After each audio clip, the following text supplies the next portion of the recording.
reka nakubwire, n'umuvyeyi atamenya igihe cyo kurekura umwana, munyumve neza, n'umuvyeyi atamenya igihe cyo kurekura umwana, umuhungu wawe akubaka, mama uri hano hantu, bona sibe mama, umuhungu wawe akubaka, ariko ntumenye akarimbi kawe nk'umuvyeyi, ugashaka gushishira kuja gutegeka muri salo yiwe.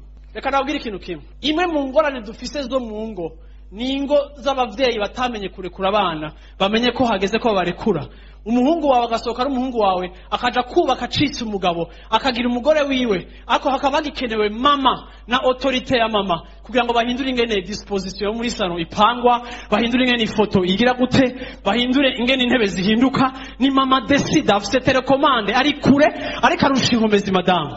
Utamenye kumurekura mama, urikura mwicira n'urugo rwiwe, kuko ijwi ry'ubuvugishwa rirashiraho, rirasetinga ivyo twokwita amabaze, rirakuza ibintu, ariko ahantu rigarukira. Eli yarareze Samueli amwigisha inzira z'Imana, nawe yariko arasubira inyuma, nawe yananiwe kurera abana biwe, ariko yarashoboye kurera basi Samueli. Nawe yari umunyantege nke, Imana imuhezagire ko yashoboye kuturera mu profeta akomeye, yasize amavuta abandi bose babiri, agashiraho urufatiro, akubahiriza inzitizi za Israeli. Ndashima ujya mutama w'umunyantege nke, yashizeho urufatiro rwiza, Samueli agakura.